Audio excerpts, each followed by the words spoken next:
नमस्कार, आप देख रहे हैं डीडी न्यूज। मैं हूं आपके साथ भावना नैयर। देश और दुनिया की बड़ी और अहम खबरों को लेकर हम हाजिर हैं। शुरुआत करते हैं बुलेटिन की टॉप हेडलाइंस के साथ। वक्फ कानून के विरोध में बंगाल में नहीं थम रही हिंसा। एसआईटी जांच के लिए सुप्रीम कोर्ट में याचिका दायर। बीजेपी नेता सुकांत मजूमदार ने हिंदुओं की सुरक्षा को लेकर राज्यपाल को लिखी चिट्ठी। केंद्रीय मंत्री किरण रिजिजू आज केरल के मुनम्बम दौरे पर। नया वक्फ कानून बनने पर प्रभावित क्षेत्रों में खुशी का माहौल। बीजेपी के आयोजित कार्यक्रम में शामिल होंगे रिजिजू। बिहार चुनाव को लेकर दिल्ली में आज आरजेडी कांग्रेस की अहम बैठक। सीट बंटवारे के साथ साथ चुनावी रणनीति पर होगी बातचीत। बंधकों की रिहाई की शर्त पर इजरायल ने की युद्ध विराम की पेशकश। हमास ने ठुकराई निरस्त्रीकरण की मांग। संयुक्त राष्ट्र ने कहा गजा में सबसे गंभीर मानवीय संकट। और अब दवाओं और सेमीकंडक्टर पर टैरिफ लगाने की तैयारी में ट्रंप। चीन से आयातित स्मार्टफोन पर फिलहाल नहीं लगेगा टैरिफ।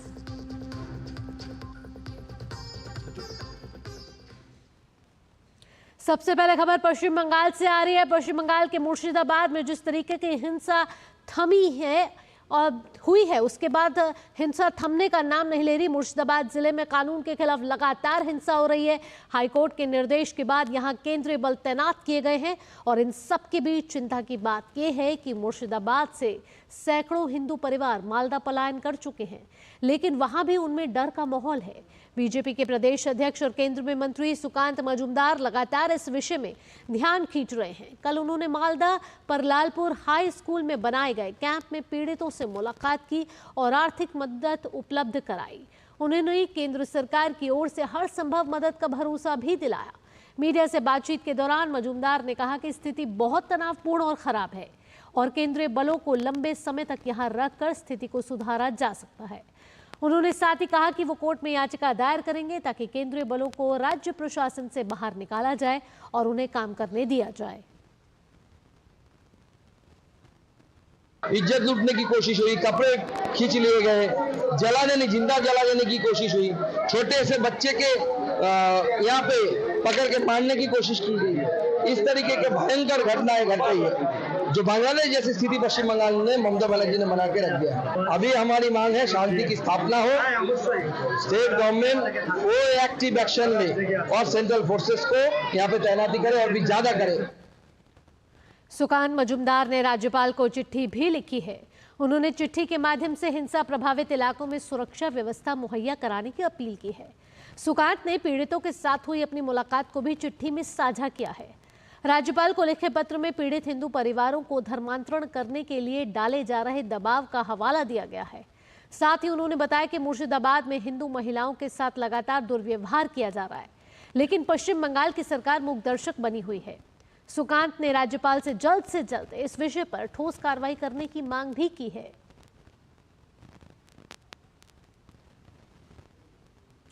पश्चिम बंगाल के मुर्शिदाबाद जिले में वक्फ संशोधन अधिनियम के खिलाफ हिंसक विरोध प्रदर्शन को लेकर वकील शशांक शेखर झा ने सुप्रीम कोर्ट में याचिका दायर की है। याचिका में पश्चिम बंगाल में चल रही सांप्रदायिक और राजनीतिक हिंसा की घटनाओं की जांच के लिए अदालत की निगरानी में विशेष जांच दल यानी कि एसआईटी गठित करने के लिए शीर्ष अदालत से निर्देश देने की मांग की गई है।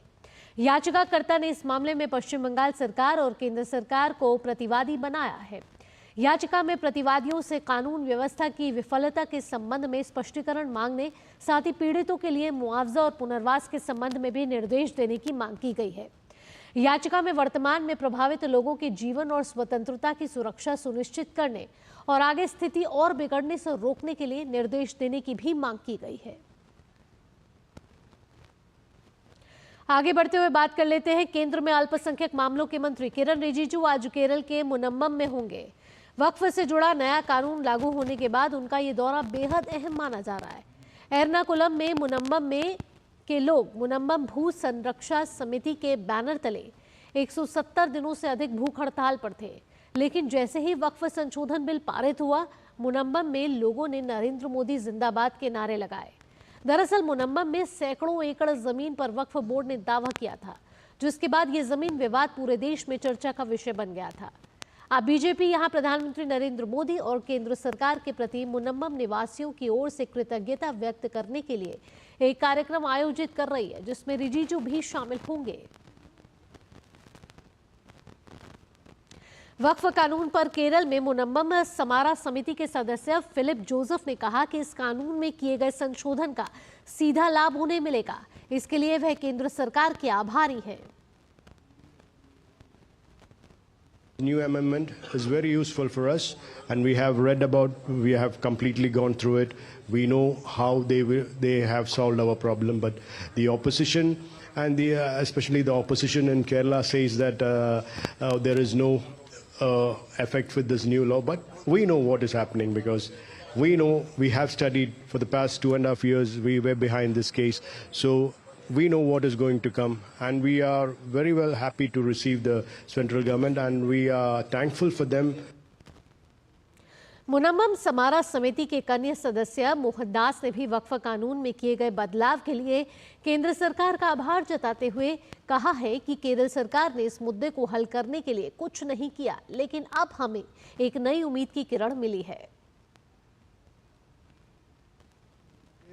नया बिल अमेंडमेंट आया ना, वो मुनम्मम प्रॉब्लम को बहुत हेल्प करेगा।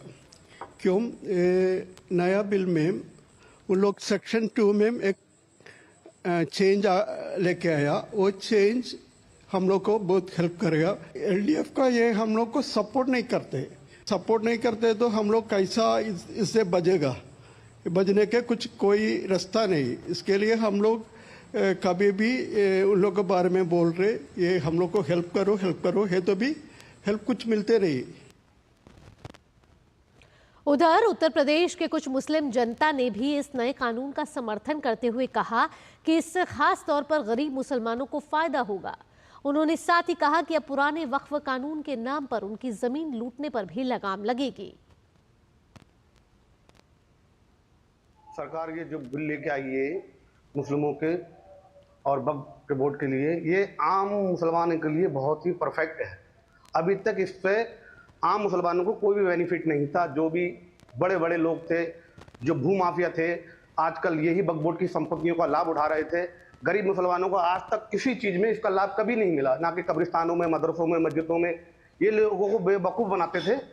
सबसे अच्छी बात यह है कि ये बिल ऐसा हुकूमत हिंद लाई है, जो मोदी सरकार जिसको कहें, कि जिससे पसमानदा समाज का बहुत भला होगा। जैसे बहुत से ऐसे गरीब, मिस्कीन, यतीम जिनको आज तक हुकूमत ने, दूसरी हुकूमतों ने उनका कहीं कोई वो नहीं करा, आज उस कमेटियों में मेंबर बनेंगे। कुछ खवातीन जो हैं वो भी मेंबर बनेंगी, और तमाम चीज़ों में, यानी ये सब झूठ के जो मुखालफिन लोग हैं, दूसरी पार्टियां हैं, ये लोगों को बलगलाने काम कर रही हैं। सरकार जो वक्फ अमेंडमेंट बिल लाई है, देश को इसकी ज़रूरत बहुत पहले से थी।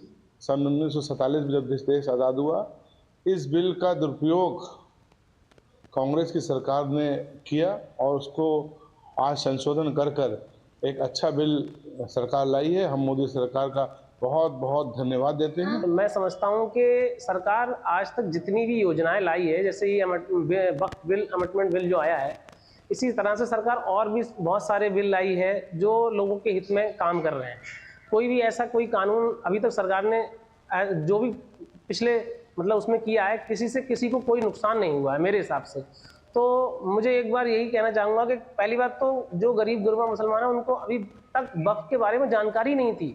जब ये सरकार ये वक्फ बिल लाई है, तब तो उन लोगों को पता लगा कि वक्फ भी कोई चीज़ होती है। वक्फ संशोधन कानून को लेकर मुंबई के लोगों में भी काफी खुशी है। मुंबई के स्थानीय लोगों ने वक्फ संशोधन कानून को देश के हित में बताया है। साथ ही उन्होंने कहा कि इससे आने वाले समय में मुस्लिम समुदाय को काफी फायदा होगा। वक्फ अमेंडमेंट बिल अपने संसद ने पास किया, उसका मैं यहाँ पर हार्दिक स्वागत करता हूँ, क्योंकि ये वक्फ अमेंडमेंट बिल से जो आम मुस्लिम जनता है, उस आम मुस्लिम जनता को इसका फ़ायदा होने वाला है। इससे पहले क्या था कि कुछ चुनिंदा लोगों के पास वक्फ बोर्ड की ताकत थी, उसका वो गैर वापर कर रहे थे, मिसयूज़ कर रहे थे। तो ये मिसयूज़ आज से बंद होगा और आम मुस्लिम जनता जो है उनके लिए अच्छे अच्छे कॉलेजेस खुलेंगे, अच्छे अच्छे अस्पताल खुलेंगे, इंजीनियरिंग कॉलेज खुलेंगे, बहुत सारे कॉलेज होंगे। उससे एक अच्छा नागरिक बनने के लिए इस वक्फ बिल का बहुत ही अच्छा फ़ायदा होने वाला है। पिछले 60, 65, 70 साल में आप देख लो, किसी भी मुसलमान को वक्फ बोर्ड की तरफ से 1 रुपये का भी फ़ायदा हुआ नहीं है। ना स्कूल, ना कॉलेज, ना हॉस्पिटल, ना कोई बेनिफिट, ना उसको कोई सोशल एक्टिविटी हुई है। अब तक की जो सरकार थी उन्होंने सिर्फ मुसलमानों को एक पर्दे के पीछे रखा, उनको मिसगाइड किया। वक्फ बोर्ड आपकी है लेकिन आपको इसका फ़ायदा नहीं मालूम और ना उन्होंने कभी बताया। अब ये नया जो अमेंडमेंट बिल आया है वक्फ बोर्ड का, इस पर मैं उम्मीद रखता हूँ इंशाल्लाह कि लोगों को इसका फ़ायदा मिलेगा। आज जो हमारे बच्चे स्कूल और कॉलेजेस के लिए यहाँ वहाँ भटकते हैं, इसमें से अगर कुछ स्कूल वगैरह बनती है तो उसका बेनिफिट मिलेगा। नए वक्फ कानून से देश के मुसलमानों को बहुत ही बड़ा लाभ होगा। इस कानून से जो वक्फ माफिया हैं, जिस तरह से उन्होंने लूट खसोट कर वक्फ की ज़मीनों को अपने फ़ायदे के लिए कब्ज़ा कर अपने खुद के लिए इस्तेमाल कर रहे थे, अब इनकी इस दबंगई पर और लूट खसोट पर ताला तो लगेगा ही, साथ ही उन संपत्तियों पर स्कूल, कॉलेज, हॉस्टल और हॉस्पिटल बनाकर आम मुसलमानों के लिए उसका फ़ायदा कैसे हो इसका वो ध्यान दिया जाएगा। और माननीय प्रधानमंत्री श्री नरेंद्र मोदी जी ने आज तक जो देश हित में है, आम जनता के हित में है, इस पर काम किया है। ये बिल भी बहुत फ़ायदेमंद है। ये कुछ लोग इस बिल के आने के इस कानून के आने के बाद हाहाकार मचा रहे हैं, जो बहुत ही निंदनीय है। वहीं आइए आप जानते कि गुजरात का क्या हाल है। गुजरात के लोगों ने भी वक्फ संशोधन कानून को देश हित में बताया है और कहा है कि इससे मुस्लिम समुदाय को काफी फायदा होने वाला है। इस बिल से मुसलमानों को फायदा होने वाला है, पूरे देश के मुसलमानों को। जो बिल पास हुआ इसका समर्थन करते हैं। लोग कहते हैं कि भाई ये सरकार हड़प कर जाएगी, ऐसा कुछ नहीं है। ये जो पहले की सरकारों ने, पहले के लोगों ने वक्फ की जमीन आप देखो, कब्रिस्तान के ऊपर बुलडोजर फिरा के अपार्टमेंट बना दिए, दुकानें बना दी। मैं हिंदुस्तान के आवाम को ये बताना चाहता हूँ कि वक्फ से किसी को कोई वक्फ बिल जो पास हुआ है, इसी वजह से मुस्लिमों को कोई नुकसान नहीं है। मुस्लिमों को उस पर तो खुश होना चाहिए। वक्फ कानून पर उत्तराखंड मदरसा शिक्षा बोर्ड के अध्यक्ष मुफ्ती शमून कासमी ने कहा है कि जो लोग वक्फ कानून पर मुसलमानों को गुमराह कर रहे हैं, उनके बच्चे आंदोलन का हिस्सा क्यों नहीं है। उन्होंने कहा कि गरीब लोगों का सहारा लेकर मुसलमानों को भ्रम फैलाने का कार्य किया जा रहा है। जो लोग ये वक्फ संशोधन के ऊपर मुसलमानों को गुमराह कर रहे हैं, तो उनसे मुसलमान एक ही सवाल करें कि आपके बच्चे तो इंग्लैंड में पढ़ रहे हैं, आपके बच्चे विदेशों में पढ़ रहे हैं, वो आंदोलन का हिस्सा क्यों नहीं। आप वो भी आंदोलन कर सकते हैं, डेमोक्रेसी में आपको अधिकार है, अपनी बात कह सकते हैं, मगर आप उसका वायलेंस का सहारा लें और गरीब लोगों को लाके खड़ा कर दें कि तुम्हारी मस्जिदों पर कब्जे किए जा रहे हैं, तुम्हारी दरगाहों पर कब्जे किए जाएंगे, तुम्हारे कब्रिस्तानों पर कब्जे किए जाएंगे। ये निराधार प्रचार गलत है। वक्त एक छोटे से ब्रेक का है। ब्रेक के बाद भी खबरों के सिलसिले को रखेंगे जारी। आप देखते रहिए डीडी न्यूज। क्या बात है, बहुत फिट लग रहा है। 3 महीने में पैसे डबल, वाह, फास्ट और हाई रिटर्न्स भी। क्या स्कीम है? कल तो नहीं थी यहाँ, और कल होगा भी नहीं। तूने कभी 5 ओवर में डबल सेंचुरी मारी है? ऐसे स्कीम के बहकावे में आके हम धोखा खा सकते हैं। और आरबीआई कहता है अपना पैसा सुरक्षित रखो और समझदारी से निवेश करो। अगर ज्यादा रिटर्न के पीछे भागोगे तो रिस्क भी उतना ही उठाओगे, और फास्ट रिटर्न से बच के, और फास्ट बॉलिंग से भी। आरबीआई कहता है जानकार बनिए, सतर्क रहिए। विभाग अनेक, कंप्लेंट बॉक्स 1। किसी भी सरकारी दफ्तर, विभाग या बैंक से जुड़ी शिकायत के लिए pgportal.gov.in पर जाएं, रजिस्टर करें, संबंधित विभाग चुनें, शिकायत दर्ज करें और ट्रैकिंग आईडी नोट करें। एसएमएस या ईमेल पर एक्नॉलेजमेंट पाएं और शिकायत का जवाब सीधे मंत्रालय से प्राप्त करें। अब तक 1 करोड़ 12 लाख से अधिक भारतीयों ने भरोसा जताया। सीपी ग्राम्स, आपकी हर शिकायत का हल। अभी शिकायत दर्ज करें pgportal.gov.in।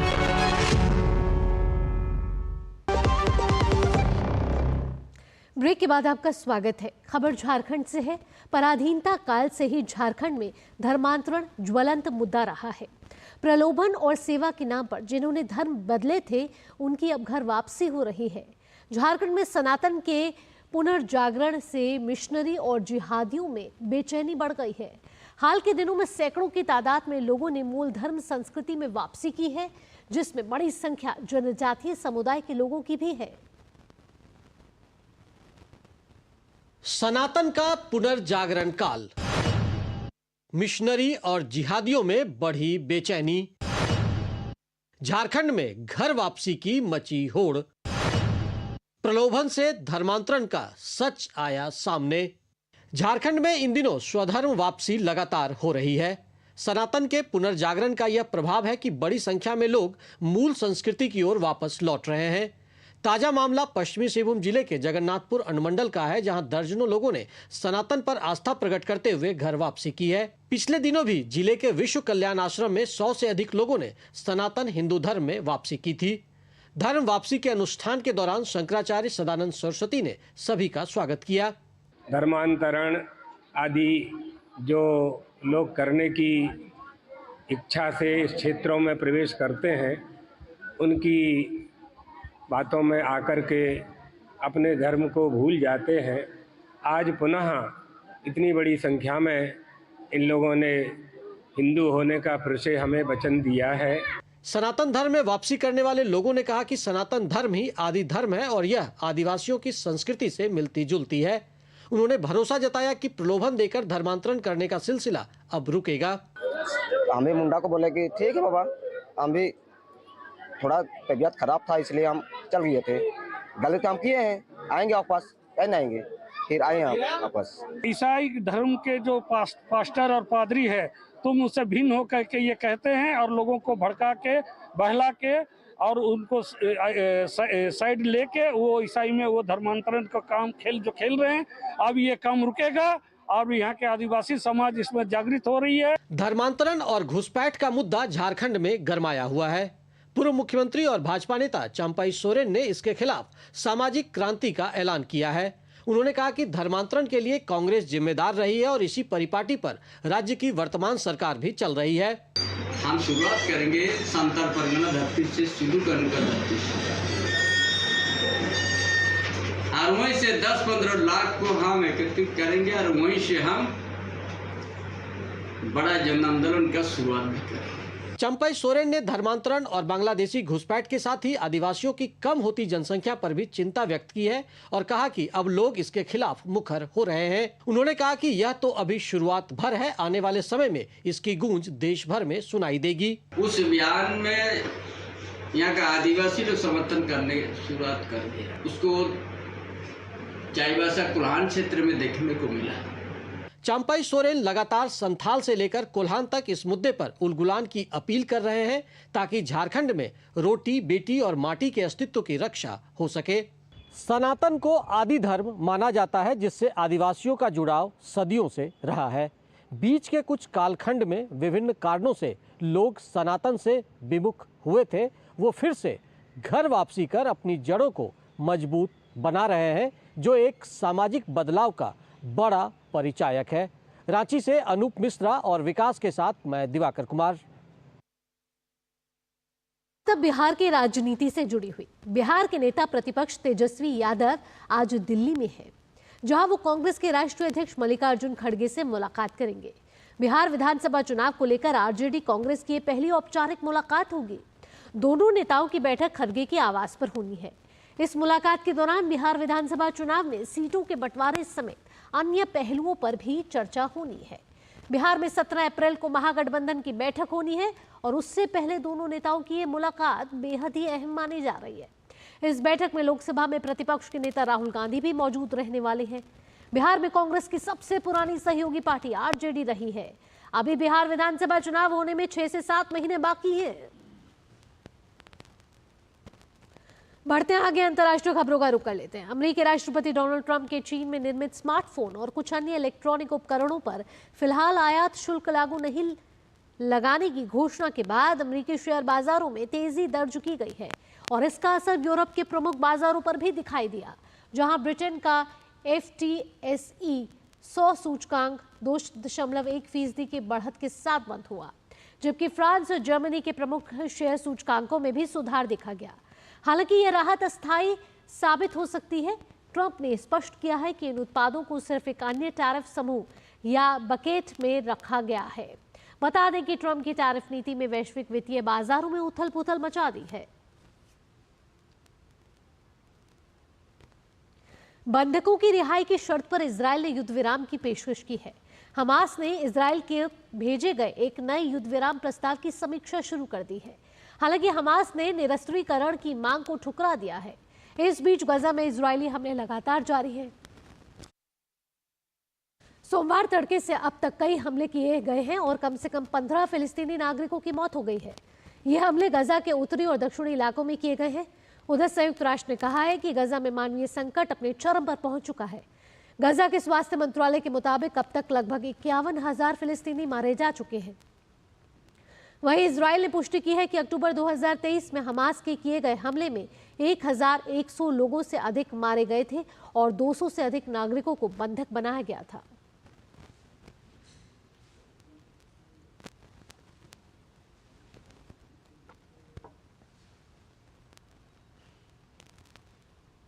बढ़ते अगली खबर की ओर। अमेरिका और ईरान के बीच परमाणु वार्ता का दूसरा दौर शनिवार को रोम में होने की संभावना जताई जा रही है। इटली के विदेश मंत्री अंतोनियो ताजानी ने यह घोषणा की है कि दोनों पक्षों और ओमान के आग्रह के बाद इटली बातचीत की मेजबानी पर तैयार हुआ है। ओमान इस बातचीत में मध्यस्थ की भूमिका निभा रहा है और अंतोनियो ताजानी ने कहा है कि इटली की सरकार परमाणु मुद्दे के समाधान और शांति को बढ़ावा देने के लिए किसी भी प्रयास में सहयोग के लिए पूरी तरह से तैयार है। हालांकि अभी ईरान या अमेरिका ने वार्ता स्थल की पुष्टि नहीं की है। अमेरिका और ईरान के बीच बातचीत का पहला दौर 12 अप्रैल को ओमान में हुआ था। दोनों देशों ने बातचीत को सकारात्मक और रचनात्मक बताया।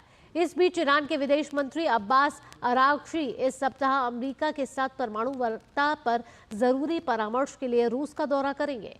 ईरान के विदेश मंत्रालय के मुताबिक अरागची मॉस्को में अपने रूसी समकक्ष से मुलाकात करेंगे।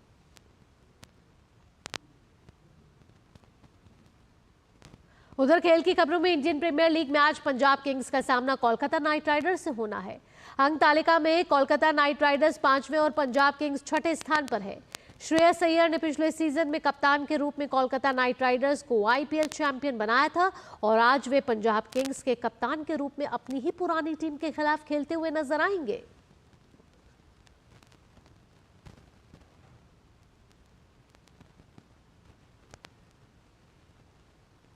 वहीं इंडियन प्रीमियर लीग में कल खेले गए मुकाबले में चेन्नई सुपर किंग्स ने लखनऊ सुपर जायंट्स को 5 विकेट से हरा दिया। लखनऊ सुपर जायंट्स द्वारा दिए गए 167 रन के लक्ष्य को चेन्नई की टीम ने 5 विकेट खोकर हासिल कर लिया। चेन्नई के लिए शिवम दुबे ने नाबाद 43 रन की पारी खेली। महेंद्र सिंह धोनी को प्लेयर ऑफ द मैच चुना गया।